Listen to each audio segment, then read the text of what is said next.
Renaissance aza na posa akozala pe na posa kotikala na posa wana ya mayele makanisi ya mutu nyonso oyo akoki komema quelque chose pour que Renaissance ekende liboso.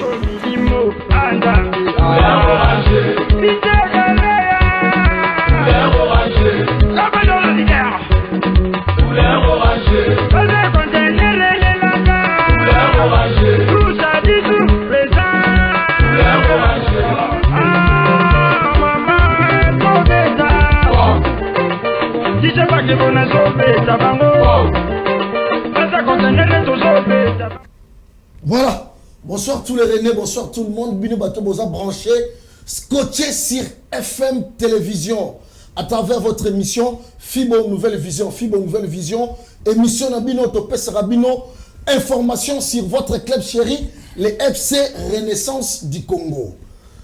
Spéciale mobilisation, sensibilisation, il y a des supporters sur FC Renaissance du Congo pour la reprise. Il y a championnat au club Nabiso FC Renaissance du Congo et Zozong de la Kobeta d'ici déjà lundi le 24 octobre Renaissance du Congo et Kobeta na AC Kouya. Ba district baza ko s'organiser nini. Ba section eza ko s'organiser comment. La fois passée na Yambaka district il y a Chang, président Roger Moutelembe, on appelle Simbote na quelques présents sectionnaires. Et l'élo, nena prometa Gibino, Nazana district, il y a Lukunga. Nazana Cordon, il y a district à Lukunga, le président lycéen Mokomba. Président lycéen, bonsoir. Bonsoir à Podi Koko, le grand journaliste. Boni président. Kimi Azali, Nzanda Zobate. L'élo, toujours. Nazali. Nazara toujours, oui. Voilà. Merci, président. Président lycéen, aïe, Moroté, président lycéen, aïe, na, ma collaborateur, c'est-à-dire, d'ici, ça nous commence tellement bien organisé, et n'a pas quoi l'élo, Tozana Sek Honora. Sek, bonsoir. Bonsoir, Apo. Boni. Ne sera pas une ensemble. Ok, merci. Voilà, Sek Honora, aïe, Moroté, conseiller Vicky. Conseiller Vicky, bonsoir. Bonsoir, Apo. Voilà, Léo Tozana Bino, hein. Voilà, merci. Les longs d'émission, vous comprendre que Nayami Pena, Bilongo et Messana, Koya, na télévision, c'est-à-dire, Baza, Batoyo, Baza a beaucoup plus de héros dans l'ombre. Mais, les lois Sénat qui tournent en Babango, président lycéen, championnat Zongi, le 24. Renaissance du Congo, je vais être premier match na Kouya. District ya Lukunga, mobilisation et zanengeni na niveau ya district. Merci le grand journaliste Apodi Koko. Vraiment, les moments biso soki toye lelo na plateau, toye pour mobiliser tous les supporters sur la Renaissance du Congo, particulièrement dans le district ya Lukunga. Donc toye pour informer bango que tozana réunion moko importante ya munene ezosalema dimanche na section ya Barumbo. Ya momoni toye pour signaler na tous les supporters de la Renaissance ya district ya Lukunga que dimanche à partir de 15h30 to bengi tous les présidents, tous les supporters ya Lukunga ya Renaissance baya pour na unité ya Renaissance. Voilà. Tous les supporters FC Renaissance du Congo, grand rendez-vous dimanche le 23 dans la section Barumbu dirigée par le président Papi Kitoubi. La section Barumbu est dans le district il y a Lukunga. Si c'est dimanche déjà parti à 15h, tous allons belé parce que tous allons pour remobiliser, pour sensibiliser, pour la reprise du championnat et équipe Nabiso Renaissance du Congo. Sek Honora. Ouais. Sek Honora. Lelo, Constant Mogo. Oh, to sali lelo. Ba section mingi. Il y a district à Lukunga. On dirait est comme inactif. C'est dire quoi, Sek? Apo di Koko. Au bazar, ba cadre pendant ya CNS. Effectivement. Bato yambi awa baza bato yo ba simi senes. Exactement. Koloba que notre district de section baza inactive et ça le kuta ya makasi. Le kuta pende ya solo. Po soki tabandi ko tala musana biso omoni que d'abord to uti na district ya Moamba. Ok. Na section ya Ngaba. Et ça là qui des sections Ngaba 1 Ngaba 2. C'était le dimanche. Basanganaki yo motala ku bango basanganaki mais biso ka section moko bane baza inactive. Bango ku basanganaki. Oh. Et ça qui pona ko sangana na l'essence du Congo. Voilà. Mais biso pour te dire que tu as inactivité section ka moko ya Barumbu. Ok. Quand zali kata ba section mère ya district ya Lukunga. Très bien. Tu as vu que batanga bata makasi te Lukuta. Ah oui, oui. Tu penses pas que ce qu'on obengi Lukunga inactif et Lukuta. Voilà. Parce que nous avons bandé Barumbu to banda dimanche oyo et ça va débit. Tu recombat dans d'autres sections. Okay. Donc tout président ya Lukunga, tout sectionnaire à Lukunga, asa motoyo atiaka makanisi et puis atiaka contribution pour que l'équipe nabiso ekende liboso. Voilà. Ça c'est très important. Cette fois-ci, c'est que de fait mon corps, de fait que Renaissance du Congo va retrouver les supporters na stade. Nenge ezalaka na 2015, 2014 et 2016 ainsi de suite.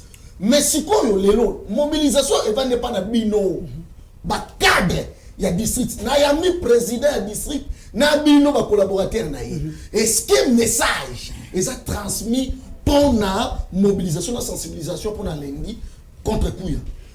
Donc on voit que dans quatre districts tellement organisé, mieux structuré, lobby, et c'est là qui mokolo ya biso to ça qui na réunion. To fanda qui na section lingwala, y compris ba cadre ya district à Lukunga. Okay. On a préparé les Kambetali comment tu aurais conformé les supporters et puis comment tu constates que la fibre au balemba ba oye ba mona ke équipe de la raté ba songa na ba stade très bien yangona to bandi na Barumbu mais ça ka Barumbu te mais na ba sena bisope na ba section et so peut sa information pour que mon tu a fibre à l'intérêt à FC Renaissance du Congo pas que match à Kouya et ça match à combat mutute très bien c'est très important très bien match à Kouya et ça match ya calme tout est et ça match ya couleur ya orange il y a FC Renaissance du Congo bon ce qui mutu avant nanda kunae aina match yote c'est kama afibote très bien yangana bana Lukunga nyoso to sika bazali surtout bas na biso ya kabalo ya section lingwala to telema pour que match ya kuya bakamwa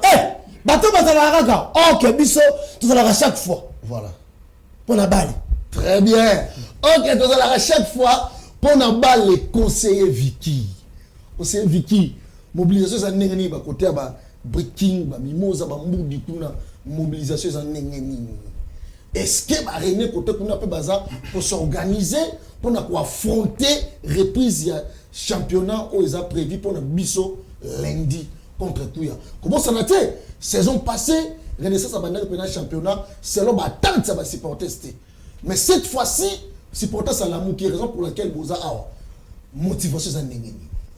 Merci beaucoup, Monsieur Apo. Tu es bien que saison passée, tu as qui na likama ya Covid, ma petit saki, mais il y a tout royo, ba porte za refonga ma stade. Très bien. Autour question ko yeba ke côté na nganga za ya mbudi. Oui. Déjà mbudi za la sensibilisation ya makasi pona ko ya mapé ko na ko sensibiliser mais kuya match ya kuya yoko surprendre biso. Mais yangwana tozana nous focaliser na likambo ya Barumbu. Kuna na se partout breaking ba mégaphone ezotambola pour que bato bazongela stade. Soko tali mututu azaka kazotambola na Varese azotuna équipe ndenge nini. Lokola bomoko ye lundi bokomona Renaissance rentrée scolaire mais où est rentrée sportive au Renaissance il faut faire championnat et c'est bandi est-ce que oyoki école au moni bat nanzela bazoye que championnat et bandi nan ba éviter mais ya tout oyo lundi omona mitune kozala partout et bandi Renaissance et bakayisa que tolali tozali On est en force. Est-ce que section Moudi et ça la réunion? Donc ils ont les réunion parce que les retombées les solo, il y a rentrée sportive pour la renaissance du Congo. Parce que comment ça n'a été conseillé? La section beleza na CNS on a n'a osé la question là présent ici et comment la section portative. Oh réunion bo sur bito ça na to ça la peine to tambo la peine bo mais mawa. Est-ce que Moudi est la portatif? Donc ça existe vraiment. On peut pas membre sur le défi pénal caméra film nouvelle vision à Kiti Moudi na Koudabad. Mais ça peut na moine tozo bossa na Moudi. Lelo renaissance c'est Moudi. C'est pourquoi tous en sol quand il y a que Moudi ou jamais. OK. Donc renaissance c'est revivre tel sans Moudi zala. Très bien. Ce que moni Moudi organigramme il y a CNS c'est Moudi. Ce que moni lelo tozana ba cordon c'est Moudi. Donc tozana ba sage. Tant okoya pour ça le romona ba papa Mikolo oto vandaka na bango bana bayaka koyoka. Chaque fois tozana na réunion na kendaka na pesi ba papa maloba par rapport à misala batikali ko panza sango. Na ko la question na téléphone na combien des appels ekota kaka par rapport à que non sensibilisation côté ezabui pona barumbu il faut to luka bis déjà poto kende to sangana toyoka eloko nini salami pona avancement ya renaissance. Donc kuna base ezali malgré que tant ya musale zo pesa mena kenda kata minuit na toke pa papa o avandaka a panzer sango ya renaissance information yo sotozala na. Très bien. Président Lucien, président coordonnateur il y a district il y a Lukunga. Lukunga on dirait vous allez na idéologie na philosophie na bino mo boyi. Tala ndenge vous sensibiliser pour na barumbu. Donc ça montre que secret na bino ezalani. Secret ya Lukunga ezalani. Merci à Paul Dikoko. Mais Renaissance est botamana na Lukunga à Paul Dikoko. Oh, mais oui, Renaissance est botamana na Lukunga. Ndé nazolo babu président papier ko contredire ngate. Hein? Ba président ebele ba ebi bato amoamba banini bazwa ba transport pour ba ya botala Renaissance. Renaissance est botamana na Lukunga. OK. Vous avez Lukunga est un grand pays pour la Renaissance. Très bien. Voilà. Donc il y a un zomona que ceux qui les Camerounais na Lukunga il faut tout élément. Et tant que cordon azo yebisana tous les présidents au bazana kati ya Lukunga to komona na dimanche ba président nyonso côté ba le ndenge président conseiller Vicky Autolo ba tout à l'heure que baza ko se mobiliser côté na bango kuna ba goya na ba bus pour na goya dimanche na Barumbu. Très bien. Bon, biso sikoyo na commune à Kisasa. OK. Kinshasa Wileri. Voilà. Très bien. Oyebi coin celui le lobi que ma section esanga na raté mais na minute ko tinda muto ake na base eza na coin ngungu et pas conseiller voyant. Hein, conseiller voyant intervenir à chaque fois na ba radio pour na lobela section Kinshasa Wileri. Très bien. Donc eza section oyo et eza bendele na kati ya ba section ya Renaissance. Très bien. Donc Cordon. Apport il y a district à Lukunga Mbaloyo pour la club ezani parce que cette fois-ci Renaissance a sur besoin malo bébélé il y a pas polémique inutile Renaissance a besoin ba René ba zongela ko servir équipe na bango nenga ba bandaka ko sala ne bandeli cette fois-ci est-ce qu'il y a un programme au district à Lukunga ça qui bon ne ba match ezobeta mabo biso district à Lukunga to ko aider équipe c'est tel point est-ce que et ça l'a mis déjà à Pau du Coco la ina ebiso logo moko que district à Lukunga to soutenira toujours Renaissance bandakala tout ça là effort surtout biso bato ya Kinshasa Wileri pour stade des arepa na biso to soutenira Renaissance bandakala soki otali na Lukunga na ko citer quelques présidents ou baza na Lukunga. Ok, d'abord, dimanche, tu n'avais pas président papier à Barumbu. Oui. Ok, tu as Mboudi, tu as conseiller Vicky. Ok, côté Angalé Maguna, tu as président Joël. Président Nzaou. Donc, tu as toujours présent pour nous soutenir Renaissance. Ils ont la cotisation, ils ont la conseil, la bureau. Donc, section, il y a le district à Lukunga. Nous allons toujours prêt pour nous kosunga équipe la mission Renaissance du Congo ezala etambola bien et kendeli boso Il y a une raison pour laquelle le Monique, président Papi, qui te sauté déjà après président à ça la mobilisation à niveau ya Bangaba, Bisope Lukunga, Tomeki ko Zoyango comme eza ya section pour na ko benga na ba supporter nyonso. Na utabo le baliboso wa ke nous avons besoin ya unité. Renaissance pour étambola bien ezonga ninga ezalaki, il faut tozala na bomoko. Bomoko on a déjà ba avancement ezali comité déjà za ko bongisa vu que ba makambo leka ki ebele bisope ya moto zo mona ke na côté na biso photo sangisa ba supporter parce que tous ba supporter mususu balali ba supporter mususu bazana ba information à équipe te moto za ko benga bango dimanche il faut ba ya ibele pona ko yoka ndenge nini tokoya ko beta kuya le 24 oyoki bien na lobi ke tokoya ko beta kuya na politique c'est kono oye bien mo na bien moi quand on Singapour bon siko président lobi to ko beta kuya dimanche parce que ça c'est que les René Bazozela et Belé Baza désespéré d'ici compte tenu la performance équipe dans la saison passée mais cette fois-ci président a lobi d'ailleurs tokoya ko beta kuya est-ce que vous avez sûr que victoire et ça manque un élément et pour faire renaître affection passion amour au René Bazan qui depuis quelques années dans ce cas ça est victoire solo pesa un des éléments mais biso to senga plus balance surtout à Fibo d'abord kolinga équipe très bien pour bolingo na biso kat na renaissance du Congo et ko funga ba porte belé entre autres victoire entre autres équipe qui ne peut les bosso to ebi na biso to zaki na mois na saison passée zaki ndenge sengala kité mais to kondimate ndenge to komi ko luka ko sangana boye tous les René peu importe position la biso to sangana le quoi la bana tata moko ne ka bana ke otumboli bayo otumboli musiko ko masiko otumboli renaissance otumboli chango otumboli renaissance otumboli muamba otumboli renaissance otumboli funa otumboli renaissance otumboli lukunga très bien ce qui batenyo surtout ba vandisi magasin na bango kuya oui ezabale bale za ba surprise nango mais na ndenge to teme loka bana tata moko loka bato balingi équipe na bango kuya on est comme monté a relégaté et ça fait que parce que attends balle était abeta balle le la base salon sonini mais devant Fibo équipe to bengo Fibo ndeka mayele apumbajele équipe était mais ça tout ça na raka tu ne pas sa confiance très bien toute une équipe na biso très bien nangi ba comprendre que et si ka batu bazali makambo esila exactement mais quand on a plus Ninengo et Kosangisa biso pour le progrès et la renaissance du Congo. Natangoyo et ça peut ça va na surtout la renaissance. Rendez-vous à Semoko dimanche prochain.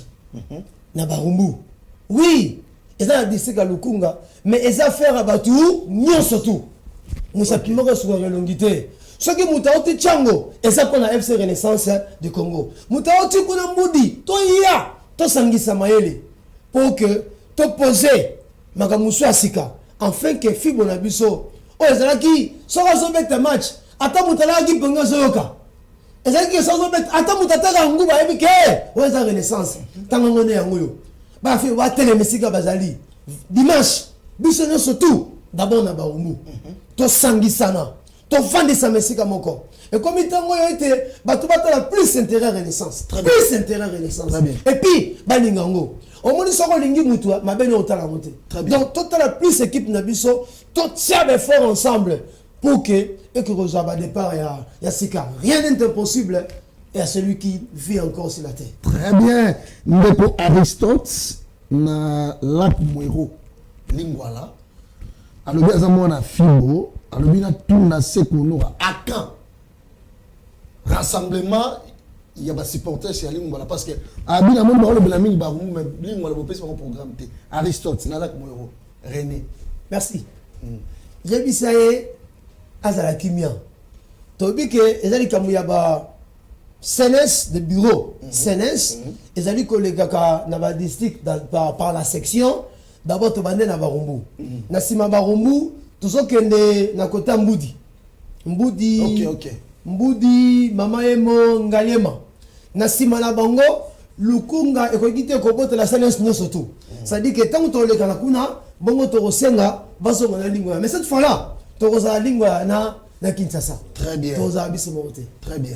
yebisa ndeko za kimi ça eza ba section et belé biso to kozonga po to kosengisa na Kinshasa. OK. Bana tata moko Ndeko Aristote ozolanda biso en direct, j'espère oyoki ndenge seka éclairci zala kimia tourner za monene sensibilisation ezosenga ba sacrifice be fort rebelle zala kimia kala mingi te lingwa la bosangana na Kinshasa.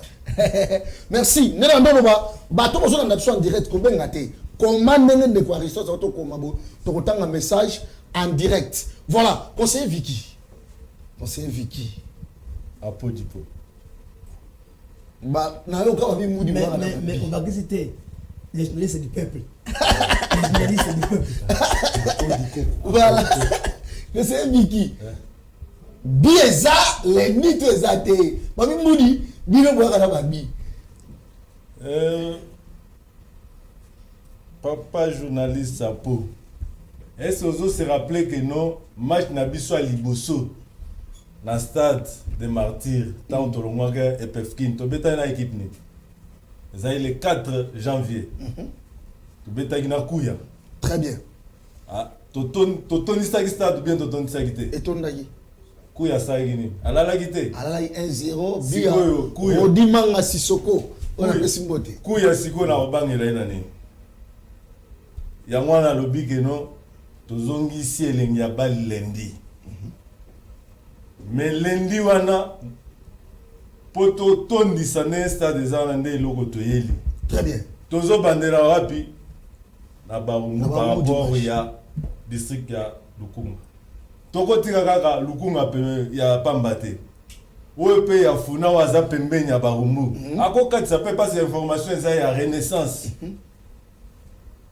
To bengi ici batu nyonso baya na barumbu boromo na kuya c'est rien. OK. Na pesio assurance nyonso que non oyebi mbudi ou jamais.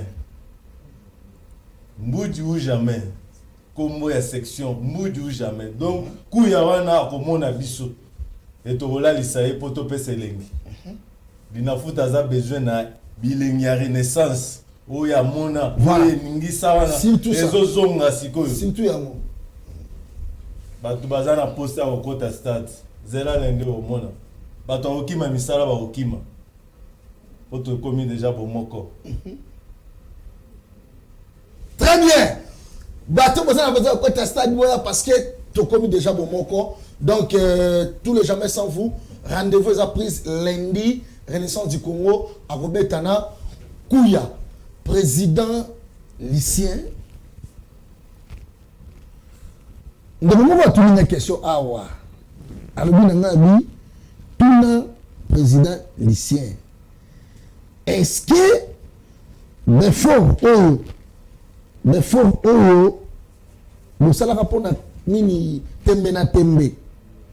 Pourquoi pas vous ramener les mêmes efforts saison où on a 4 clubs? En fait, c'est ça numéro combien zaté na combien de message. Non, mais Azan a raison à Rolobango. To lobi que to zali to bengisi bango baya lundi. Na lobaki ya ne bandelike to koya ko beta kuya. Omoni apodi koko bon biso ba président lycéen to zara un peu ba héros dans l'ombre hein. Oui. Hein? Ouais, donc tout le victoire et Zalaranamo toujours côté la victoire Renaissance. Malgré moi, incompréhension, nini, mais tout bon ici.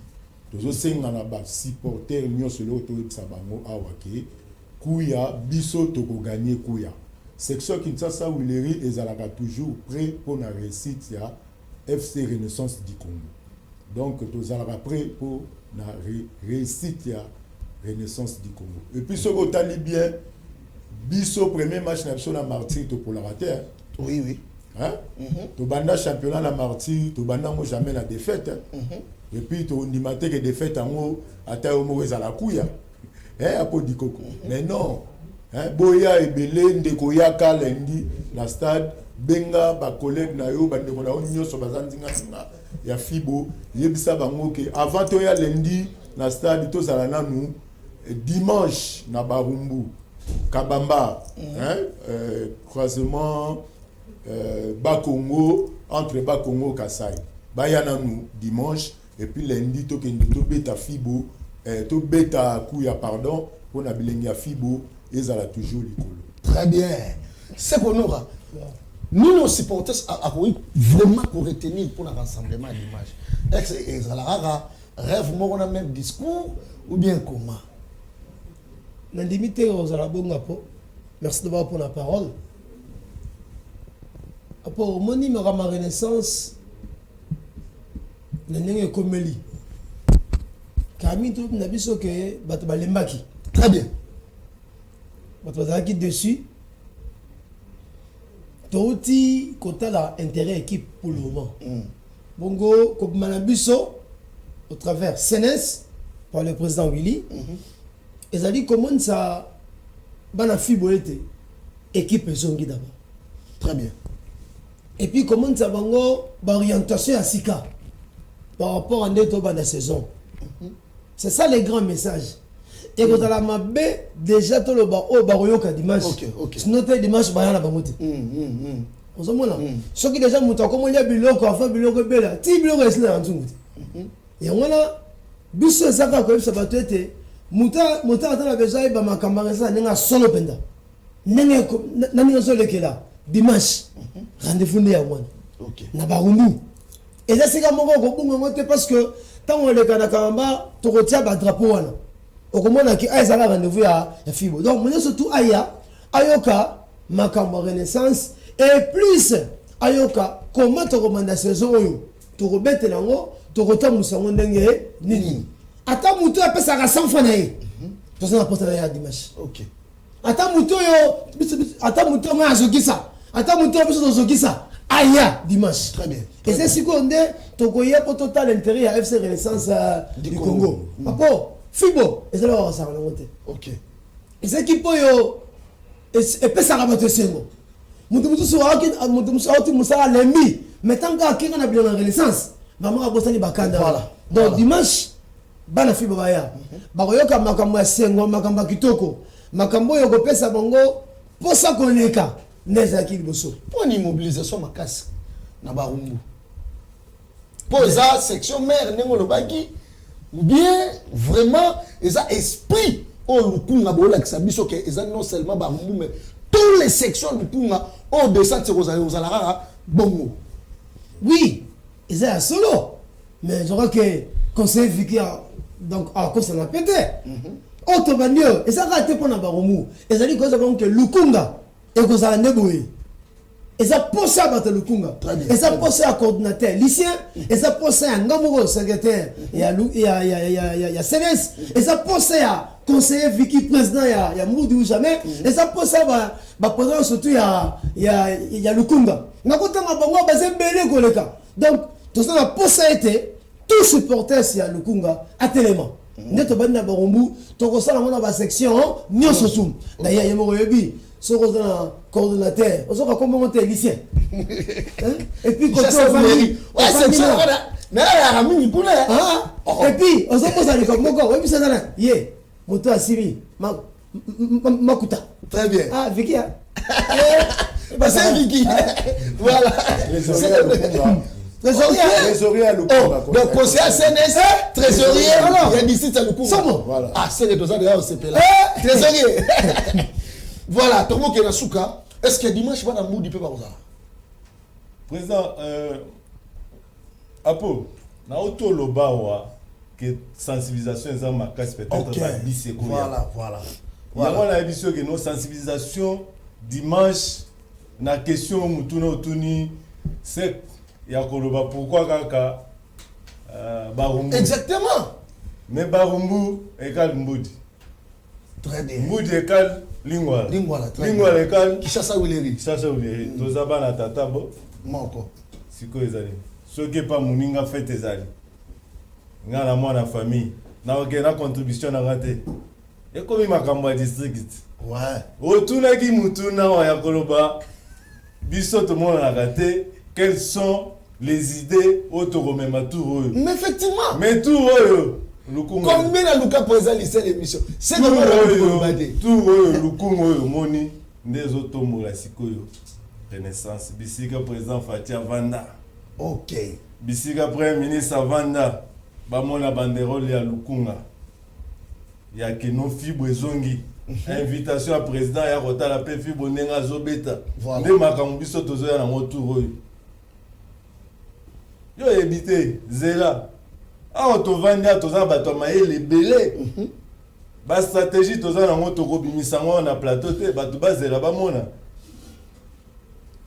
zela kaka na match ya kuya tambola bien na caméra omona surprise yebaka surprise oyo kozala Non, vous allez déjà au zéro à la caméra. nalobi okomona surprise oyoka tata na biso président na biso président Willy Billy Maloa azongisaka système ya tonote mais tour oyo okomona tono ya propre Donc c'est le dimanche peut tourner propre aux Anababou. nalobi tono ya propre nalobi tolingi koloba te tono ya propre avec victoire Voilà. ala fibona victoire otelemeli bango otie tono boye Bon, mais okolemba mbongo te oui. yango wana il faut tolakisaka il faut tolembisa mbongo avec stratégie ya lukunga Ok. nasepeli mingi mpo bato nakuti na lukunga baza bato ya mayele na mayele oyo toye nango tozopartage oza na mokambi moko président Lucien aza azoyoka so amoni oza monte atiki yo aluki yo pembeni aexplike Très bien. okomprendre Très lisolo bien. toke Très bien. oye na ide ayoki yango alobi totalisa yango eza bien moto na moto abandi kokorige na président na ngai ya barumbu papi kitubila mwana mayele nasepelaka na baintervention na ye na ndenge aye amikitisi alobi ngai nazobanda na barumbu bino boza batata oyo bozodirige lukunga bolobi nini yango wana omoni ntango asengi biso ayebisi biso topesi président apesi aval alobi ke non biso tu toza nsima na yo yango toye kosoutenir oyo eza soutien total ya réussite ya manifestation wana tozosala polémique te eza kaka intérêt ya renaissance. Très bien. Très bien. Mot de la fin, Zani. Bon, mot de la fin nazopesa bakambi na biso nyonso mbote ya CNS en commençant par président Willy Ndembe nazongi na cordon na biso bacordon nyonso na baprésident sectionnaire nyonso et nazosenga na barene nyonso bisika baza ata ya Tchango ata ya Funa baya koyoka makambo CNS ekoloba dimanche le 23 na Barumbu pour l'avancement et la renaissance, pour la réussite, pour la victoire pe ya kuya. Merci. Ok. C'est qu'on aura. Mot de la fin, Zani, par rapport à l'événement, il y a dimanche na Barumbu. Et vous apprenez à passer c'est d'abord sans pourtant te remercier. Merci, c'est. Qui les journalistes du peuple, ça n'engage que moi. Merci. Et district de Lepou. C'est vrai. Merci. Donc, ça pour habiter d'abord et c'est moi. Moni Moutakura Moukazala a raté. Vraiment. Mais nous sommes ici, dans le cadre de district de Lukunga. Lukunga, ils ont une section belé, ça fait bango. Mais ils ont dit qu'autant que ça m'a bateau basalia. Ok. Donc, il y a le coordonnateur lycéen qui en même temps le cordon et le vice-président du CNS. Oui. Il est suivi de moi, le secrétaire qui est en même temps le coordonnateur adjoint et suivi par le conseiller Vicky qui est en même temps le trésorier. Moi, j'ai fait ça que quand ça va la Renaissance, et là, comme mon côté dans mon kili, et ça m'a souka. Très bien. Donc, comme il attend au côté la début à la saison, qu'on tourne mon Congo dans ma camo c'est l'équipe. Qu'on sent que la rango, les alliés comme cette équipe n'a pas. C'est très important. Donc, ce qui au Zangissima, si au Cameroun, moi, ça l'a pris là, il faut tout avancer. L'avancement veut dire considérer ce qui est passé, tirer des leçons et projeter l'avenir. Okay. Donc, dans la Renaissance, que d'abord, tout ça, le rendez-vous, mon corps, eux, ça dit dimanche, na section Barumbu. Et puis par rapport au match Torbet na Kouya, sauf changement, et ça lundi à partir à 13h. 13h. Le stade de Marty. Oui, oui. Et ça, au Bakoeba.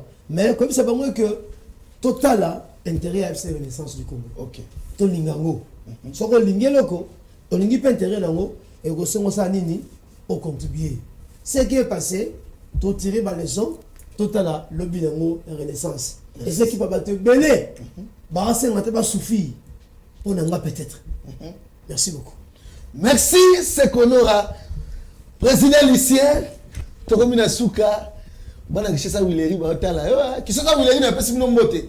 Na deux fois kuna na sepela modèle boyambanga et na oya lisusu. Donc na pesi mino mbote.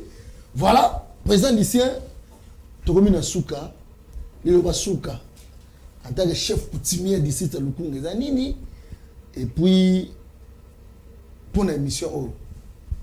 Merci à Paul Dukoko, journaliste du peuple Ndenge Sekonora Azoloba. Merci. Et puis Azoloba Mopa Mbate pour Zomona na misala. Donc merci à Alboso na Pesinayo, nous pesibiso opportunité. OK. Ya ole kalere l'émission.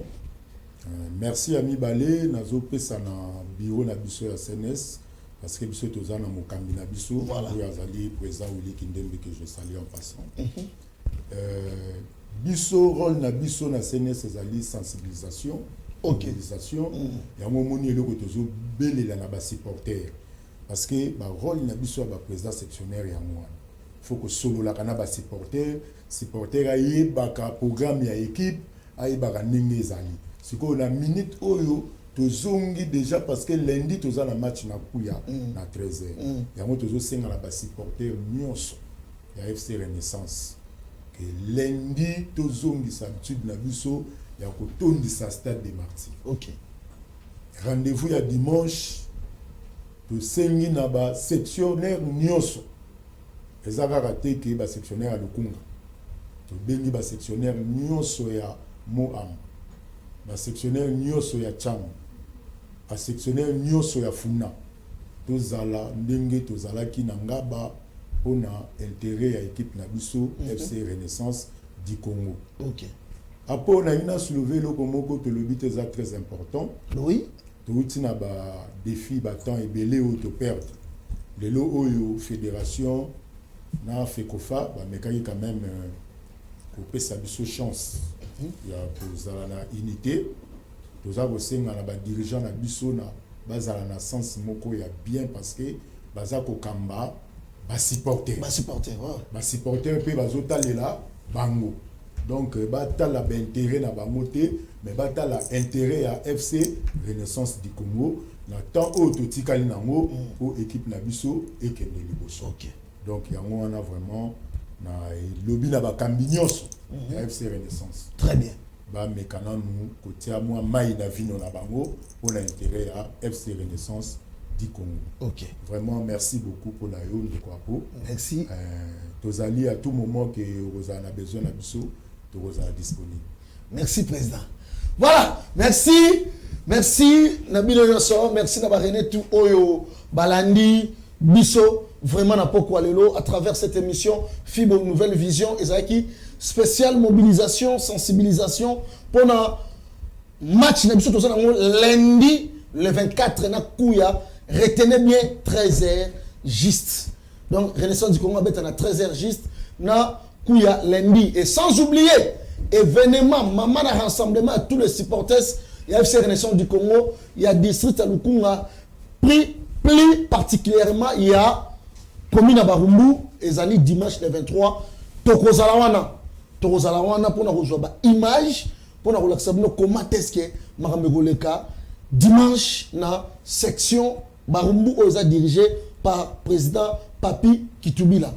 Merci l'équipe technique nous soit accompagnée ngana Poko Alelo. Merci vraiment à Florent Okita, Fernando Torres, Enoch, toute la grande équipe. Tout pesibino merci. Tokutani prochainement pour un numéro ya Sika ya Fibo Nouvelle Vision. Ciao.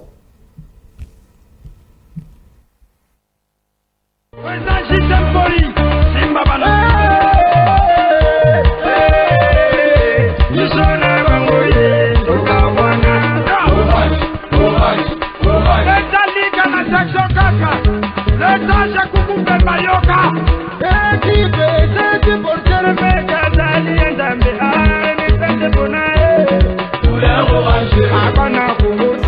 Renaissance aza na posa akozala pe na posa kotikala na posa wana ya mayele makanisi ya mutu nyonso oyo akoki komema quelque chose pour que Renaissance ekende liboso.